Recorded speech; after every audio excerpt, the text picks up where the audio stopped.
You are not going to want to miss this. We're about to dive into something so many of us wonder about, something that gets whispered about online and in locker rooms, but rarely gets a straight, honest answer. What if I told you that everything you thought you knew, everything you've been told, might be completely off? And what if the real, scientific truth could actually change the way you see yourself, your confidence, and your relationships forever? Stick around, because by the end of this, you're going to have an insight that most people will never, ever understand. You ready? Let's go. Perception versus reality. All right, let's just lay it all out there. For years, decades even, there's been this pervasive narrative, this almost mythological idea about what women supposedly want or prefer when it comes to male anatomy. It's been fueled by movies, by adult entertainment, by exaggerated stories, and honestly, by a lot of insecurity on the part of men. We've been fed this constant stream of information that suggests bigger is always better, that there's some magical number that unlocks ultimate pleasure and satisfaction. And because of this relentless messaging, countless men have spent untold hours worrying, comparing themselves, feeling inadequate, and silently carrying this burden of not measuring up to an often unrealistic, media-driven ideal. It's a heavy weight, isn't it? This constant pressure to conform to something that might not even be rooted in reality. It shapes our confidence, our self-perception, and even how we approach intimacy. We internalize these ideas, and they start to dictate our self-worth in deeply personal ways. And this isn't just a casual thought. It's a deep-seated anxiety for many. Think about the conversations you might overhear, or the memes that circulate, or the countless forum discussions online. It's almost always about size, isn't it? It's about this quest for a quantifiable measurement, as if sexual satisfaction can be reduced to a number on a ruler. And what happens when you buy into that narrative? You start to view yourself through that very narrow lens. You start to believe that your capacity to please, your masculinity, your very desirability hinges on something largely out of your control. It's a trap, a mental and emotional prison that keeps us from truly connecting, from truly enjoying intimacy for what it is. We get so caught up in the how big that we forget about the how good, and more importantly, the how connected. It's a fundamental misunderstanding of human connection and pleasure. So here's the thing. All of that entire framework of thinking, it's largely built on shaky ground. It's built on assumptions, on cultural myths, and on a significant lack of understanding of female anatomy and physiology. It's a narrative that benefits very few and harms many. It creates a breeding ground for insecurity and miscommunication in relationships. It's time we challenge these deeply ingrained beliefs and actually look at what science, not locker room chatter, has to say. Because what science reveals is not only fascinating but also incredibly liberating. It strips away all the performative pressure and gets down to the actual mechanisms of pleasure and connection. And that, my friends, is where the real power lies. The science. All right, so let's get down to the brass tacks, the actual biological, neurological, and anatomical facts, without all the cultural noise and the whispers. What does genuine, peer-reviewed scientific research, often from fields like urology and sexology, actually tell us? Because when we strip away the myths, a much more nuanced and frankly, a far more reassuring picture emerges.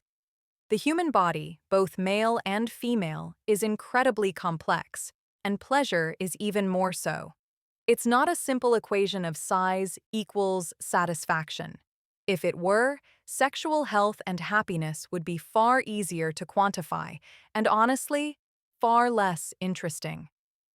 We're talking about a symphony of nerve endings, blood flow, psychological factors, and emotional connection, all playing a role.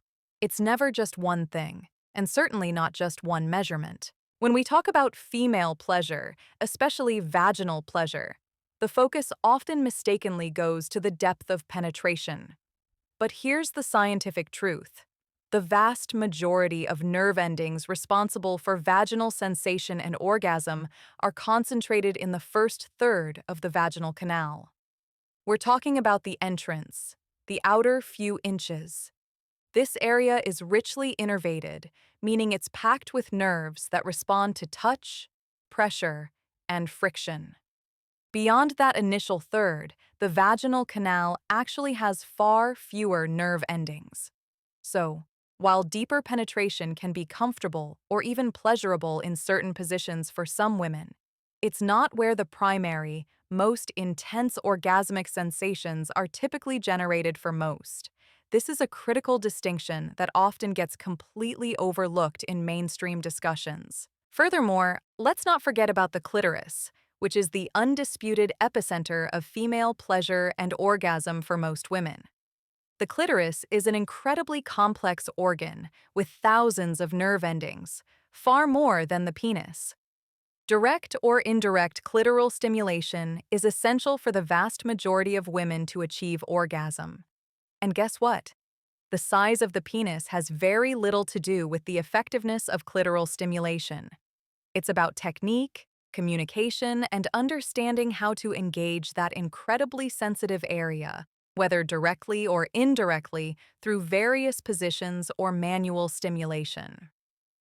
This isn't a competition. It's about understanding the unique architecture of pleasure and how different elements contribute to a holistic experience. So, when science looks at how many inches women actually want, the answer isn't a single, universally preferred number. Instead, it points to a range, and that range is often far closer to average male sizes than popular culture would have you believe. Studies that have actually surveyed women or observed physiological responses tend to show that moderate sizes are perfectly sufficient and often ideal for comfort and pleasure.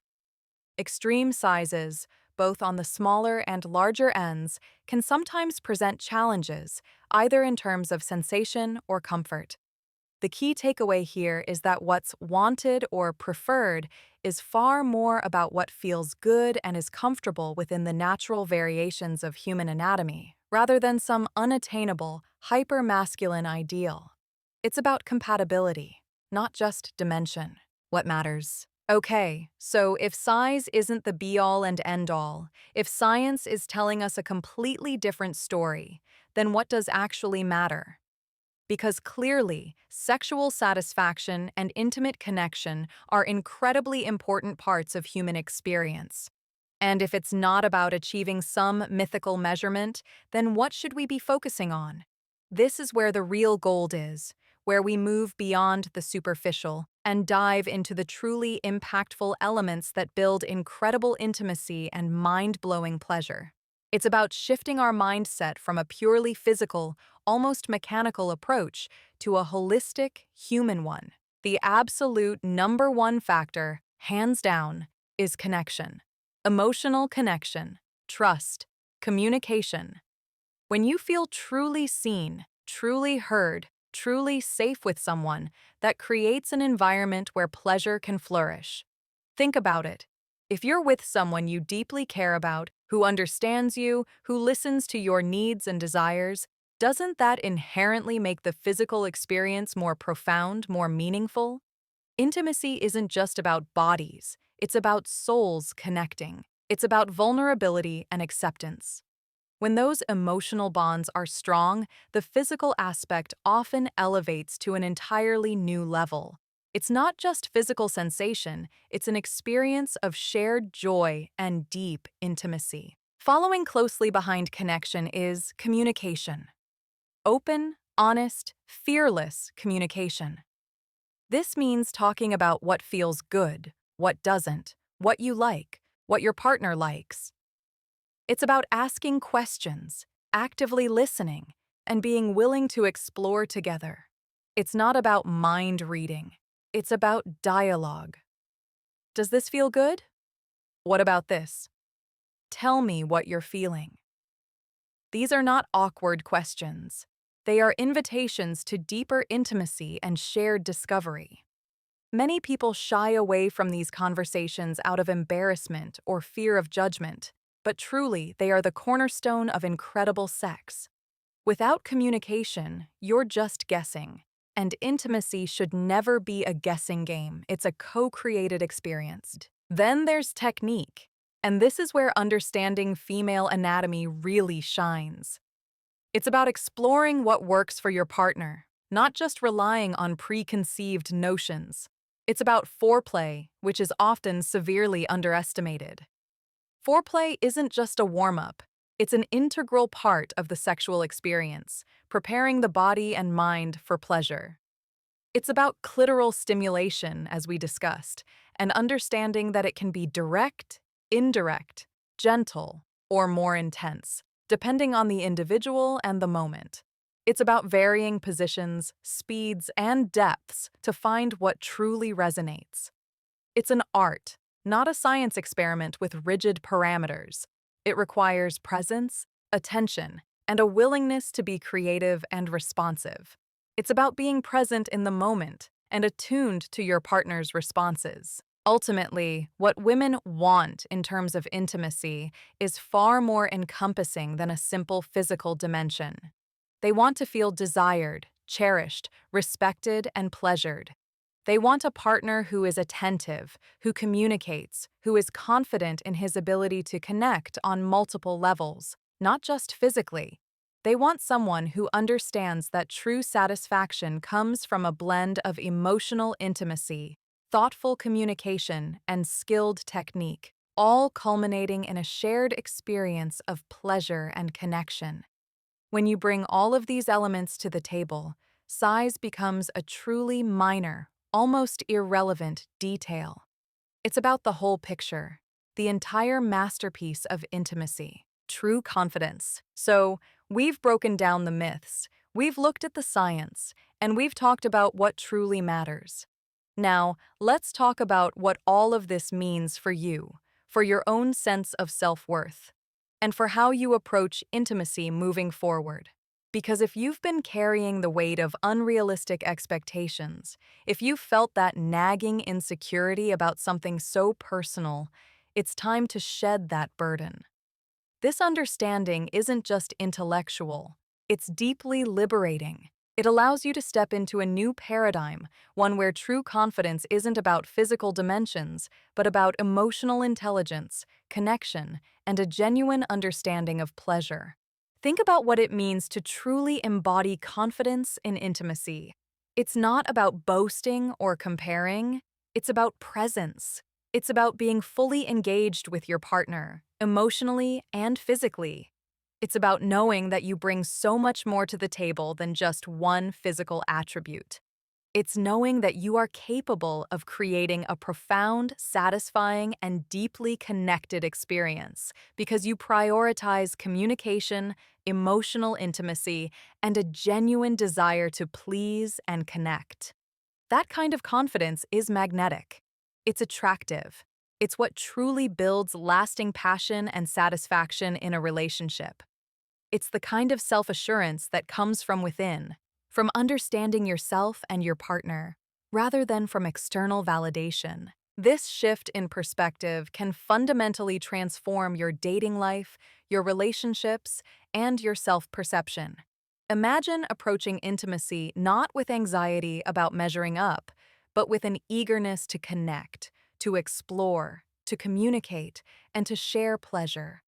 That's a completely different energy, isn't it? That's an energy of abundance, of generosity, of genuine interest. When you're not preoccupied with size, your mind is free to focus on what truly matters. Your partner's responses, their pleasure, the unfolding intimacy of the moment. You become a more attentive, more responsive, and ultimately a more fulfilling partner. This isn't just about sex. It's about how you show up in one of the most vulnerable and intimate aspects of your life.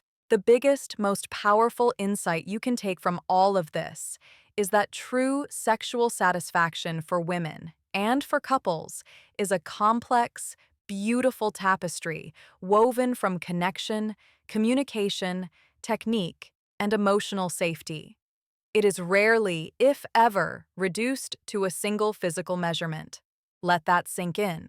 Let that liberate you from any past anxieties or insecurities. Your worth, your desirability, and your ability to be an incredible, satisfying partner are vast and multifaceted, extending far beyond superficial physical traits. Embrace this knowledge and step into a new level of confidence and intimacy.